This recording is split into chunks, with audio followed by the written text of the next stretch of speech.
I don't wait for the incident to take place in my world to move from one to the other, leading up to that. I dwell in the end. If I go to the very end, what would it be like were it true? A health case, not how it's going to become better, but you go to the end and you say to someone who isn't well, and in your mind's eye you say to them, you know, I've never seen you look better. And have them say to you, I've never felt better. Well, now that's confirmation of what you're seeing. You say, I've never seen you look better. And hear them say to you, well, I have never really felt better. But you may say to me, well, I can't hear people. Oh, yes, you can. You can hear anything you want to hear. You don't have to hear it audibly. Listen this very moment. You may not be able to whistle a tune. Maybe you can carry a tune in any manner whatsoever. You can play an instrument. You can whistle. You can sing. Well, can you now imagine that you are hearing the battle hymn of the Republic? Listen, can't you hear it? Can't you augment it 1,000 voices, 10,000 voices? Did you hear it at the funeral of Senator Kennedy? Did you see it on TV?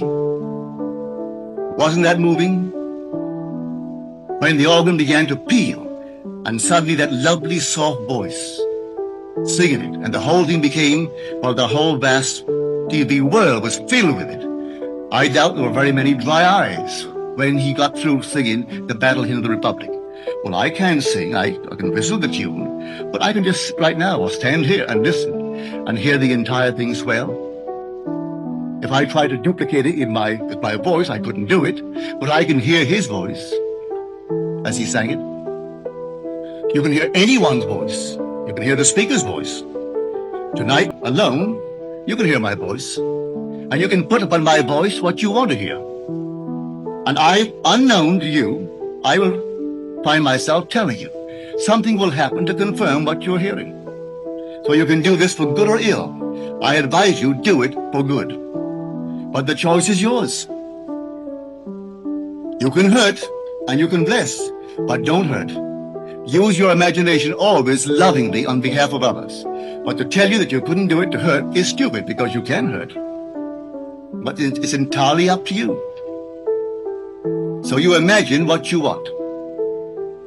Believe that you have it, and see how it works in the world. Those who scoff at it, or let them scoff. 5 years from now, when you're on the top, they may be working for you. And they've even forgotten that they sat in the same audience with you when you heard and believed, and they also heard, but they didn't believe. And so you moved on, and they remained behind. And that's life.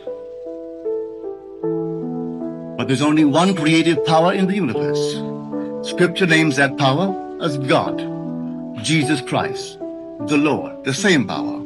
Because there aren't two gods, there aren't two lords, there's only one.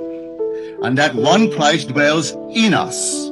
He did not appropriate a single man, as Scripture, the priesthoods of the world teach. They tell you of a single man, and they single out a man that differs from all men. He isn't dwelling in this man or that man. His desire was to save humanity, and so he dwells in us, not in that particular man. He didn't become this one man, dwelling in one man. No, let no one tell you that the Christ in you differs from the Christ, and let them name any man they want. He cannot differ. If there is a Christ other than that Christ who is crucified within us, and who rose and continues to rise in humanity, he's a false Christ. And the teachers who teach of an external, objective, different Christ are false teachers. Christ is within, and he rises within. And so you go out and put it to the test. Put it to the extreme test. Christ in us, not out there, is the hope of glory. So this word of which I speak, and the word, by the way, its true definition is meaning. In the beginning there was meaning to the whole thing. And that meaning was with God. And God himself was the meaning. There is a purpose, there's a plan behind it all. Awakened in us so that we and he are one. So he actually became us, that we may become God. It seems incredible, but it's true. That's the purpose of life, to take humanity and lift it to God. So it becomes God. So he became man that man may become God. Now tonight, you need not confine it to yourself. Take a friend, without the friend's consent, without the friend's knowledge, and lift him up. Do you know of a friend who is unemployed? Well, then see him gainfully employed. And don't tell him that you may brag tomorrow. Don't boast. Just see him gainfully employed. Here's a friend of mine in L.A., and this man was unmercifully bawled out by his superiors and told that he was no earthly good, and they are considering letting him go. They're going to fire him. Well, the man had no support outside of the job, and he had a family. So he told my friend, well, my friend lives by this law. So he said to him, all right, go your way. Didn't tell him what he's going to do. He sat quietly at his desk and heard the man tell him that they praised him beyond measure for something that he had done. It wasn't 48 hours that the complete reversal of their attitude towards this man in their praise of something he did in the advertising world. But the blow had left its mark. And he said to my friend, yes, they've reversed it, but I don't feel easy on the job. Because they could not have said the unlovely things that they said and forgotten them. So it will come back, and I'm going to quit.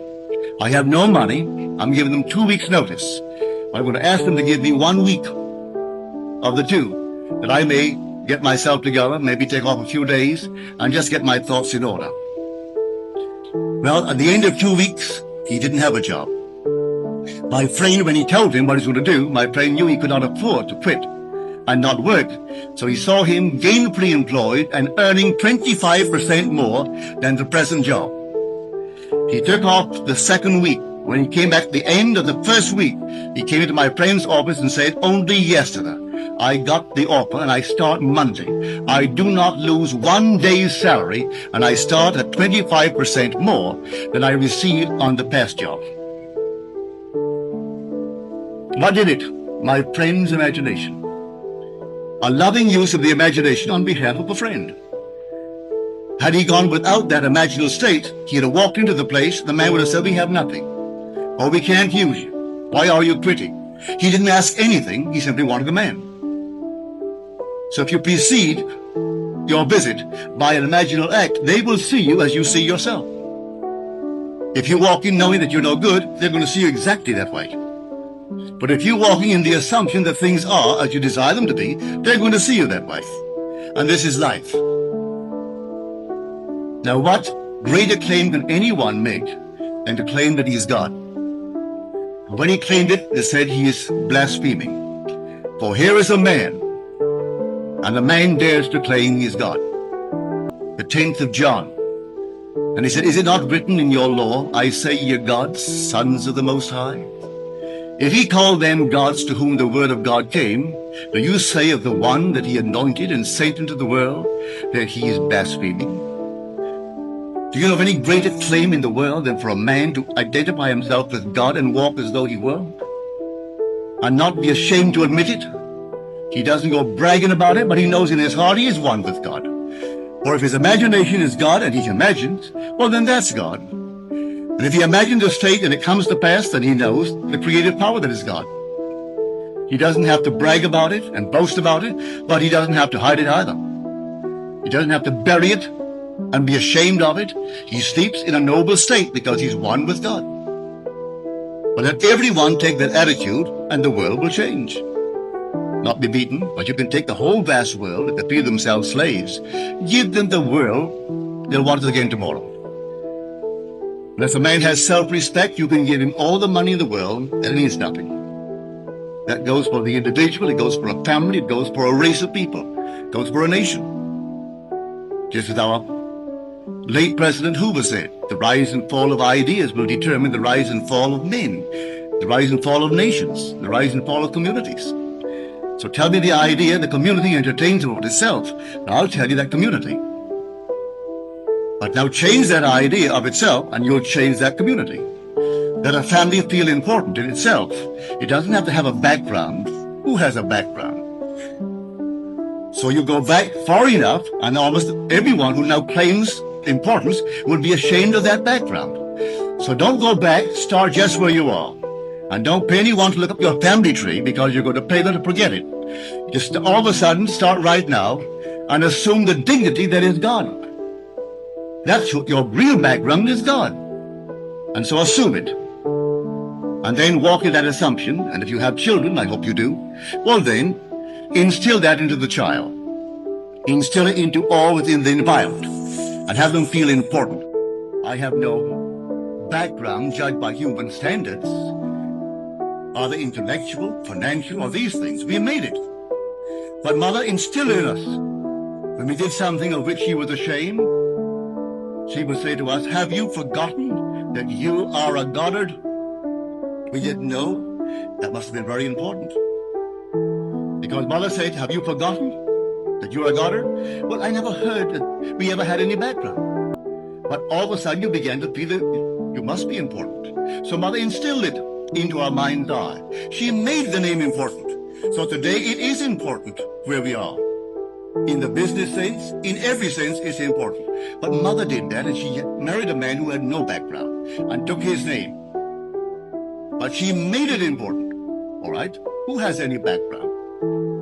As far as I'm concerned, I refuse to accept the aristocracy of any being in this world other than the aristocracy of the Spirit. What other aristocracy? Give me the aristocracy of the Spirit, but don't come to me with any physical descent. I'm not an animal. I'm not a horse where you develop it by one horse after the other. I'm God. We're all God. You can't go back beyond God. So if that's the start of all of us, well, then that is our root. And so claim it now. At any point in time, claim it.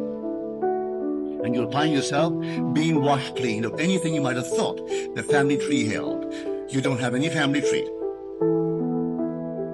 The true Israelite is not a descendant after the flesh, but the elect of God, of whatever nation. That's the man of God. So you simply dare to assume that you are that man of God. And then apply what I'm telling you tonight. And may I tell you, in the not distant future, in the immediate present, it'll work. If you don't falter and do not change the assumption, if you remain faithful to the assumption, it will harden into fact.